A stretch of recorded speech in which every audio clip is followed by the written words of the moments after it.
This is Firefly the board game, and with the Firefly Adventures miniatures game being a thing, and the very recent release of Firefly Misbehaving just a couple of months ago, you might be wondering why I'm talking about this game instead, which is nearly 10 years old now.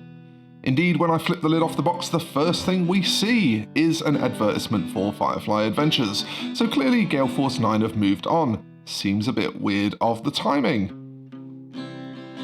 Well, I'm mostly talking about this one because it's amazing, and we're going to go much more into that as this video progresses, but also because I think that now might just be the perfect time to buy into Firefly the game. You see, back in 2013 when I first picked this up, I remember that the only place I could even find a copy was my local Waterstones.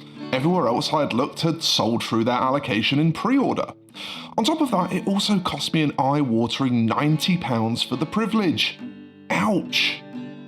Fast forward into 2022 and this incredible 1 to 5 player board game cost me just £50 delivered on Amazon, making it bang on perfect Christmas present money. In fact, if you want to pick up a copy, there's an affiliate link below through which you can grab one and help the channel a little at no extra cost to yourself. Now onto the game itself, and I think for many of us in the nerd world, we found a lot of resonance in the stories told in Firefly and the world presented to us therein. And starting out with, you'll be very pleased to know that the game lays on the Firefly charm thick and plentifully. Starting out, you'll pick a tiny Firefly ship to call your own and a corresponding captain to go with it.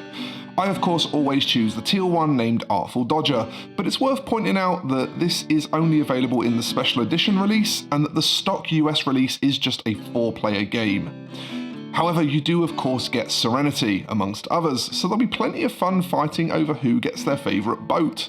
The game itself doesn't have a specific fixed endpoint like many board games do, but instead you can choose different scenarios to play out based on the amount of time you want to spend and the number of players you have available.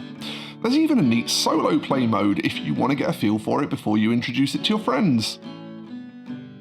Either way, the end goals usually involve different amounts of completing quests for certain employers, earning a set amount of cash, and or racing to a finish line.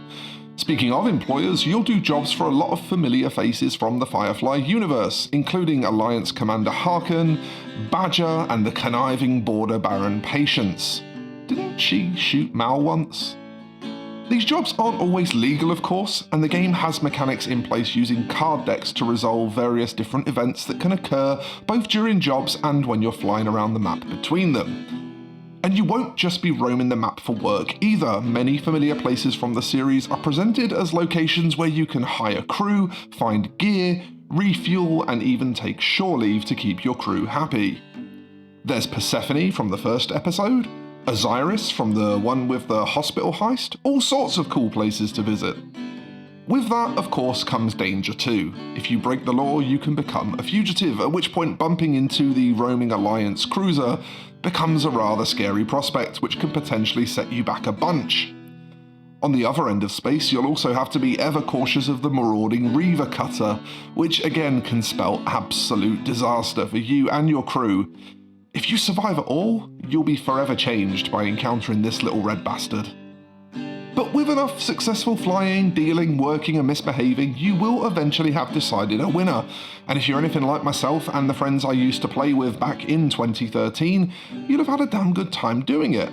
So there's got to be some downsides to this game, right? And before we go any further gushing and getting drunk on nostalgia, let's address a couple of points that you'll want to consider on the negative side. First of all, the game is a table hog. My dining table here at its smallest configuration is 6.5 by 3.5 feet, and as you can see, it's getting pretty tight if 4 people were playing, as in this mock game I've set up for you. If you don't have at least a 5 by 3.5 foot table, you're probably going to be playing this on the floor. Second is the time estimations on the scenarios. Whilst Firefly isn't a hard game to either grasp or execute from a play perspective, it does give you a lot of choices and actions to do each round. Once you get familiar with the different things you can do, you'll probably get closer to the time estimates given on the mission cards, but for new players, they're pretty wildly inaccurate.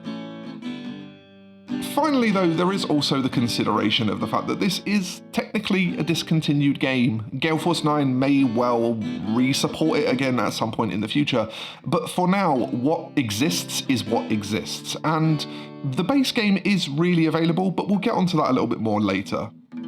If I'm really being honest though, those are the only things I can remember having issues with back when I played it, and they're not really the end of the world. Although, I guess playing on the floor might suck if you have cats, because cats are assholes. God, I love my cats. But when it comes to Upshot, there's a bunch. Expansions are probably the first thing to mention. As shown in this official footage from GaleforceNine, there's plenty of them, and they not only add ships and scenarios, new crew members and gear, but even expand the map itself and introduce pirates and bounty hunters. Now be warned, the game has been around for a while, so you'll likely have to shop about to find these, but I can guarantee it'll be worth it, and I'll be regularly checking eBay for them myself.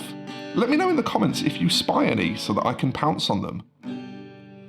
Of course, when talking about expansions, we have to also go into replay value. And Firefly won't let you down here either. Just the base game alone has an absolute ton.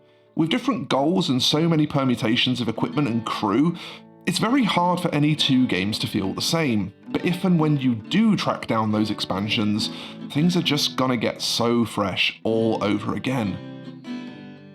Now then, you'll probably also want to know about the rules a little, and I don't want to spoiler the gameplay too much, so all I'm going to say is that a very brisk flip through the book was all it really took to refresh myself on how the game plays, after near 10 years of not even laying eyes on it. The rules are laid out clearly, they're illustrated well, the font is big and clean, and as a result of all this, they're very easy to assimilate.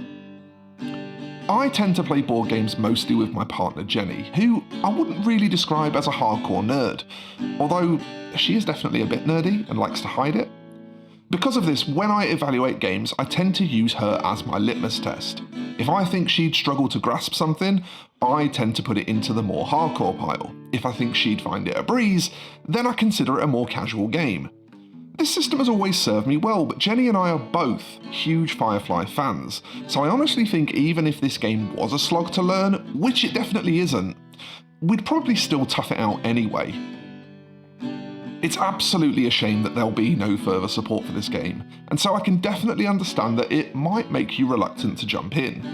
But truth be told, the Firefly brand appeal, the unique and very resonant mechanics, and the sheer replayability of just the base game alone, I think this one is well worth a grab.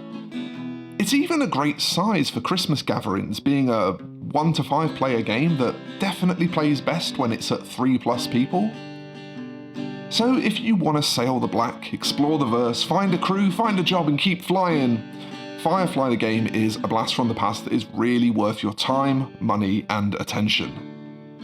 If you enjoyed this review and would like to see more videos about board and miniature war games, please do consider giving the video a like or subscribing to the channel.